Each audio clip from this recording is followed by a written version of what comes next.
एक बार अब कहीं ह्यूस्टन में प्रोग्राम था, तो जिसके यहाँ प्रोग्राम था तो मैं बैठा था, कथा कह रहा था, तो उनका होम फोन आया जो कार्डलेस था, तो उठा करके उधर करने लगे। डिस्टर्ब हो रहा था, सब लोगों को अनुचित लग रहा। तो मैंने बीच में कहा कि रखिए बंद कीजिए, बंद। तो कहते महाराज जो डायरेक्शन मांग रहे हैं। मैं कहा कहिए कि कथा चालू होने से पहले डायरेक्शन लेना चाहिए था, और आपको भी कथा सुनना है ना, आप उसको डायरेक्शन दे रहे हैं, आप खुद मिसडायरेक्टेड हैं। कहना चाहिए किसी को डायरेक्शन देना तो कहना चाहिए कि भाई इस समय तक आपका फोन उठाया जा सकता है, इसके बाद नहीं। ये कहना चाहिए किसी को फोन आए तो सीधा कहना चाहिए कथा हो रही है, नहीं उठाना चाहिए।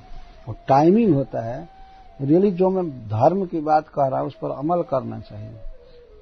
कोई जरूरत नहीं है, कुछ नहीं होगा संसार में, अपना मन तो एकाग्र रह करके सुनना चाहिए।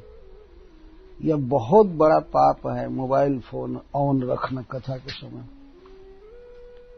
समझे? ये सीखने की बात है। हमारे यहाँ कहते हैं कि 12 बरस रहे साधु के टोली, तब समझे एक बोली। कोई 12 बरस साधु के संग रहता है तब एक बोली समझता है। पहले के राजा लोग वन में चले जाते थे, या अभी मान लीजिए 10-20 वर्ष पहले किसी को मोबाइल फोन नहीं था तो काम चलता था कि नहीं? हम बताइए, कौन आशा संसार में प्रलय होने जा रहा है, क्या हम फोन से बचा लेंगे? ऐसा ये बहुत बड़ी गलती है। पहली गलती तो है कि फोन ऑन रखना, दूसरी गलती है जवाब देना। इससे प्रत्येक व्यक्ति को कथा में डिस्टर्ब होता है। तो भगवान के गुणानुवाद में रहना चाहिए, और कोई पाप नहीं लगेगा। भगवान कहते हैं मैं सब पाप से बचा लूंगा, सब पाप से बचा लूंगा। छोड़ो धर्म, मेरा भजन करो, मेरी आज्ञा का पालन करो। तुम्हें चिंता मत करो कि तुम परिवार का द्रोही बन रहे हो या इसका द्रोही बन रहे हो। और अर्जुन इतने भगवान के भक्त थे कि उनके कहने से उन्होंने सबको मार दिया। इसको भक्ति कहते हैं।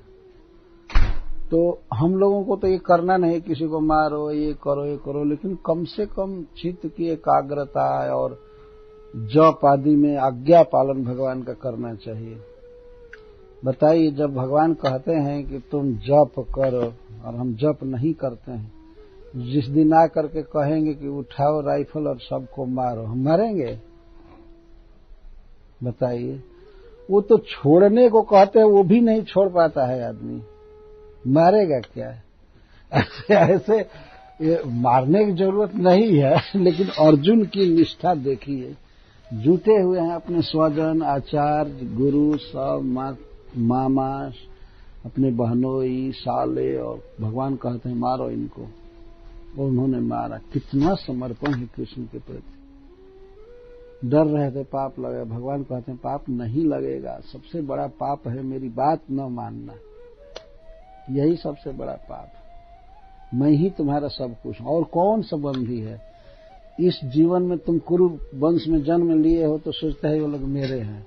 शरीर छूटेगा, दूसरे जगह जन्म लोगे तो वहां दूसरे संबंधी हो जाएंगे, है ना?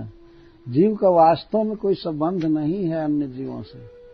ये भ्रम है, अज्ञान है, आदमी मान रहा है। वास्तविक संबंधी है कृष्ण, प्रभु हैं, वही सब दे रहे हैं, वही जिला रहे हैं, खिला रहे हैं। अतः उनकी भक्ति करनी चाहिए। कोई जरूरत नहीं है कि सबको ही संतुष्ट करने के फेरे में पड़ा जाए, परंतु ये हायर अधिकार की बात है।